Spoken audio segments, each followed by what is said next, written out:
Okay, let me give you a step-by-step guide. I think I'll just rush you through. So when you're assessing a child with difficulty, you have to check different levels, not just academic. Because for a child that is not retaining information, a child that is not comprehending, a child that doesn't assimilate, a child that struggles with identification, a child that struggles with, you need to check the cognitive skill. Okay, so academic is just a house. Okay, the child is academic is a house, but before the academic happens, there are foundations that need to be laid in place, and that's where cognitive skill comes in. And that is why early years is like builds more of the child cognitive skill, executive functioning, builds more skills than academic. Because when those things are set in place, academic will flow. Okay, so you try to check for cognitive skills. You first to start with the student information, child information, the age, the grade level, and date of assessment. And that's because if you're going to submit to a school, or the government is going to get something like that, or you're going to maybe you're assessing a child, when they want to check, they want to check, okay, when did this assessment happen? Because if there are some people don't take assessment that is above 3 months, some people don't take assessment that has passed 6 months, some people don't take assessment that has passed 1 year. So if it has passed those years, you have to redo. Okay, so that's why the date is important. Then assessment overview. That's why are you assessing that child? What is there to be a concern? That's the pre-assessment comes in. The parent had a concern, that's why they brought the child to you. And what are the areas you are testing? What are the areas you're testing? You're testing the child's verbal comprehension, perceptual comprehension, working memory, and processing speed. And so what are the scores interpretation? I think that's below where there's a mean, deviation, numbers, assessing based on with the pairs, assessing based on, so go through that number this thing background for you to understand how to fix in your numbers. So verbal comprehension, you need to tell us what exactly the child is struggling with. Like it's demonstrating difficulty with verbal reasoning, and not verbal reasoning is not the one you give, it's not textbook. Verbal comprehension means that when you say something, the child understand what you are saying. Can the child carry out instruction you are giving? So it's not verbal reasoning, it's verbal comprehension. Like when you say give an instruction and it's complex, can the child carry this instruction? The child understand what it even mean. The child might know the word. When you now put it into sentences, the child will be lost. Okay, and perceptual reasoning, it means how does the child see things? Like when you say something, how does the child understand the concepts? How does the child see what you write? Like how does the child understand it? How does the child view whatever it is you're saying? Then working memory, processing speed, how far the child process information. Then strengths and challenges, you need to identify the child's strength. And it shouldn't be just perceptual reasoning skill. No, exact thing. Oh, this child can do this. This child can read well, but struggle. So the weakness now is struggle with spelling. Be specific, not perceptual. You're giving a report to a layman, so let it be as specific as possible. Then challenges. What the child struggling with? Oh, the child cannot comprehend simple instruction. The child cannot comprehend word problems. The child cannot comprehend complex instruction. The child cannot comprehend words in sentence, or the child struggles with understanding the meaning of new words or pronouncing new words. You have to be very specific and give, for example, this word, and this word.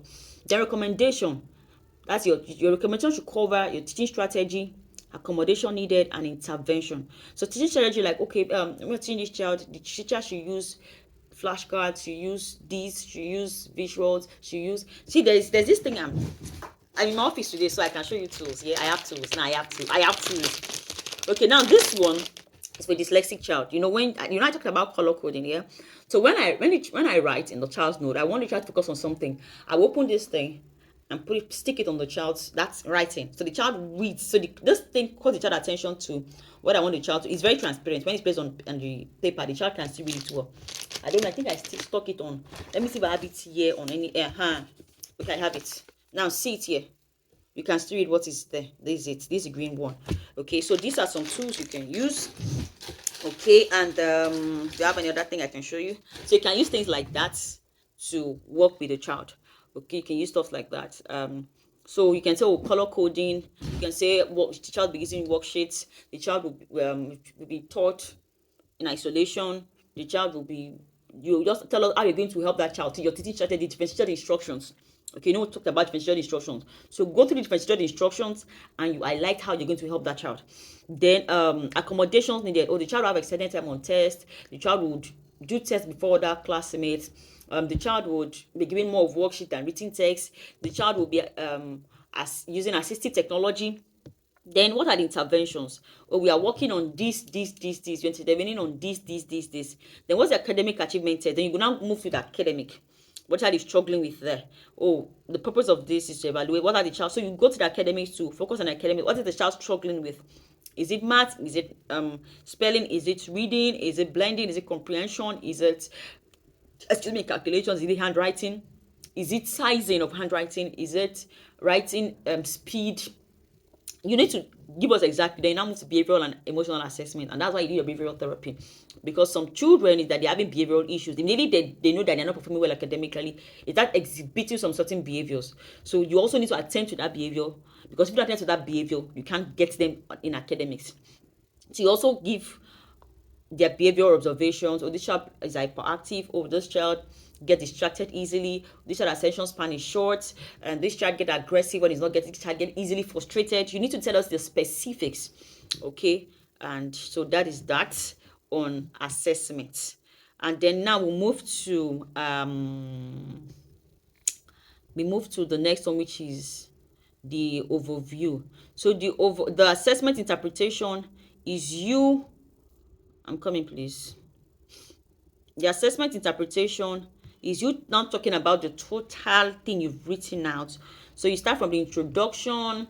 Oh, this child is this child age was being interviewed in the was being assessed at home or was assessed in school with the mom present. The tools we used are this or the key findings we got was this. The interpretation of the result is that this child is exhibiting specific challenge in reading, grade 5, we use the tools for this.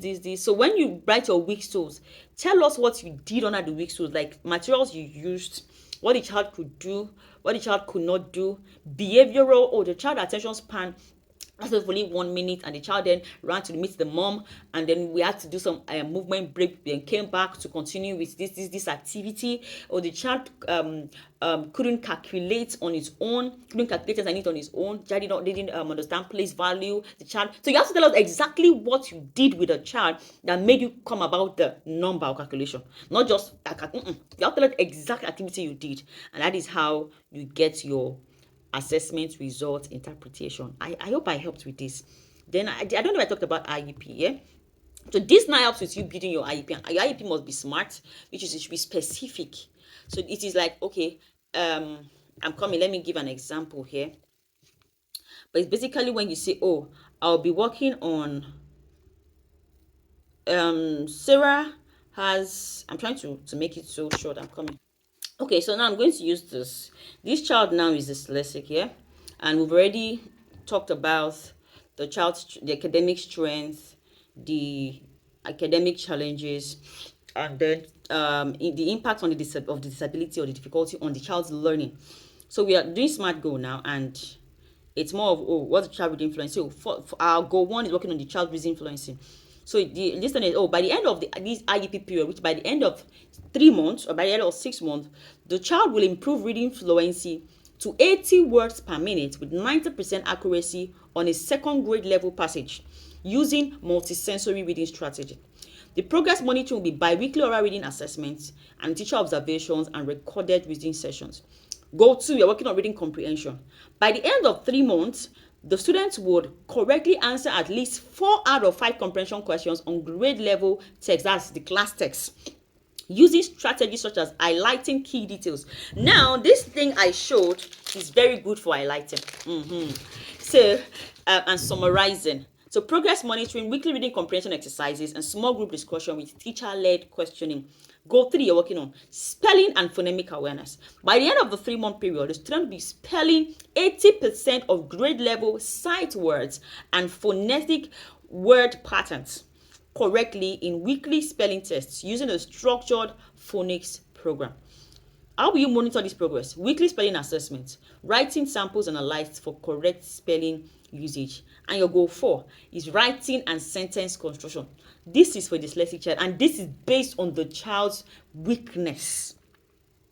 Now, by the end of 3 months, the child will be able to write a structured paragraph, 5 to 7 sentences with proper capitalization, punctuation, and at least 80% correct spelling using assistive technology when needed. How will you monitor this? Monthly writing assessment, teacher feedback, and rubric scoring. We have rubric assessment. That's another type of assessment. Yeah, we have rubric assessment. That's just like a checklist when the teacher creates her own written skills.